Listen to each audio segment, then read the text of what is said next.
Today, I would like to focus on the threats to global prosperity and stability, thus our competitiveness, and the rise of protectionism. And as our domestic agenda cannot be seen separately from global developments around us, let me start with the US tariffs. When the dream of a united Europe began, it started with a very simple idea. Let's create one single market. Let's break barriers, take tariffs down. That is what made us strong. Because our companies grew, and so did the ties that bind us together.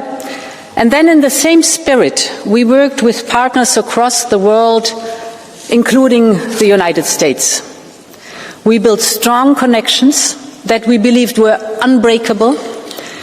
And trade brought more than prosperity. It brought the idea of a shared way of life. And with commerce, our partnership has also grown. Countless are the friendships across the Atlantic. And because of this collective experience of the last, almost 75 years, so many Europeans feel utterly disheartened by the announcement from the United States. Let me be clear, Europe did not start this confrontation. We think it is wrong. But my message to you today is that we have everything we need to protect our people and our prosperity. We have the largest single market in the world. We have the strength to negotiate. We have the power to push back. And the people of Europe should know that together we will always promote and defend our interests and our values, and together we will always stand up for our Europe.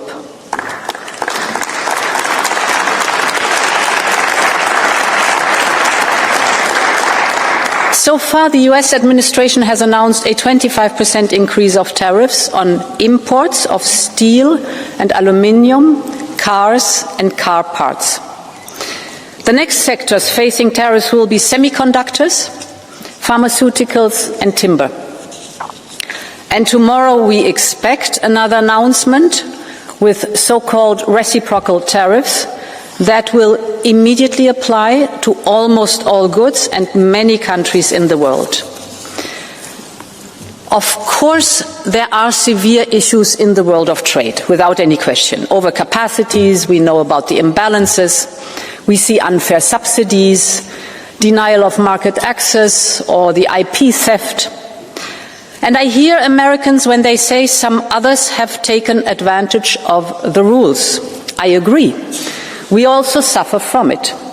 So let's work on it. But tariffs across the board make things worse, not better. Tariffs are taxes that will be paid by the people. Tariffs are taxes for the Americans on their groceries and their medication. Tariffs will just fuel inflation, exactly the opposite of what we wanted to achieve. American factories will pay more for components that are produced in Europe. This will cost jobs.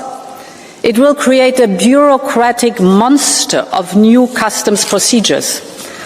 And today, nobody needs that, neither in the United States nor in Europe. So, our strategy builds on 3 pillars. First, we are open to negotiations. We will approach these negotiations from a position of strength. Europe holds a lot of cards, from trade to technology to the size of our market. But this strength is also built on our readiness to take firm countermeasures if necessary. All instruments are on the table. Second, we will keep diversifying our trade with other partners. You mentioned it, Antonio. Our hallmark is not only that we are the biggest market in the world, but that we are reliable and predictable. We honor our commitments. And that is exactly what our partners are looking for today. And my third point, we will double down on our single market. The single market is the cornerstone of European integration and values. It's our powerful catalyst for growth, for prosperity, for solidarity. But we have to tear down remaining barriers to have a single market to go big, because scale matters, and a single market to go fast and to go far. Now to the first point. Our immediate response to tariffs is unity and determination. I have already been in contact with our heads of state and government on the next steps. We have this parliamentary debate now here today, and we will assess tomorrow the announcements very carefully to calibrate our response. Our objective is a negotiated solution. But of course, if need be, we will protect our interests, our people, and our companies. And I want to be very clear on the aim of our response. We think that this confrontation is in no one's interest. The flow of goods and services between us, the United States and Europe, is nearly balanced. Of course, we are willing to work on the trade balance of goods as well as on the trade balance of services. This is the largest and most prosperous trade relation worldwide. We would all be better off if we could find a constructive solution. At the same time, it also has to be clear. Europe has not started this confrontation. We do not necessarily want to retaliate, but if it is necessary, we have a strong plan to retaliate, and we will use it. The second element of our strategy is diversification. Trade goes to where the business case is. We will open doors towards fast-growing markets across the world. Europe already has trade agreements in place with 76 countries, and we are now growing this network. We just concluded trade deals with Mercosur, Mexico, and Switzerland. We launched the first ever clean trade and investment partnership with South Africa. We aim to conclude a trade agreement with India by the end of this year. We are in intense negotiations with Indonesia and Thailand. And later this week, President Costa and I will head to Samarkand for the first ever summit between the European Union and Central Asia. Europe has always been a trading continent. So let's connect with the beating hearts of the global economy. Our message is clear. Europe is reliable, Europe is predictable, and Europe is open for business. And the third point, honourable members, is unchain the single market.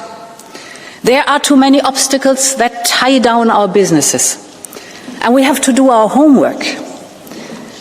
Mario Draghi is right when he says high internal barriers are far more damaging for growth than any tariff. End of quote.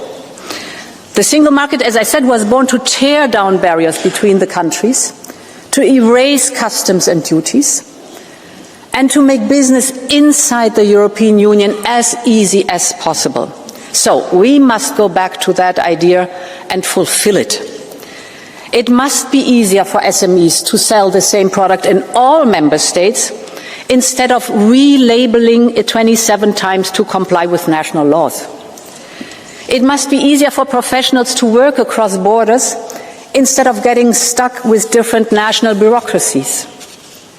It must be easier for tech companies to launch a new service all across Europe instead of dealing with 27 different procedures. I know, honourable members, that the European Parliament has always worked hard to complete the single market.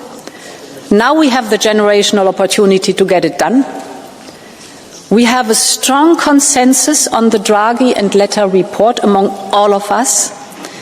We have put ambitious proposals on the table, you know it, from the Savings and Investment Union to ensure that people get a better return on their money, but also that the companies find the finances they need in Europe, to our omnibus simplification packages or our Union of Skills, and more will come, including the 28th legal regime for innovative companies. According to the IMF, Europe's internal market barriers, are equivalent to a tariff of 45% for manufacturing and 100% for services. This simply cannot be. This must change now. This is why I have tasked EVP Séjourné to come up with concrete and bold proposals next month to remove most of these barriers and prevent new ones. These reforms are long overdue, and now they have become more urgent than ever. We all know, in a stormy global economy, the single market is our safe harbor. It's now 30 years since Jacques Delors laid its first stone, so it's time to finish the job. Thank you very much, and long live Europe. Thank you very much.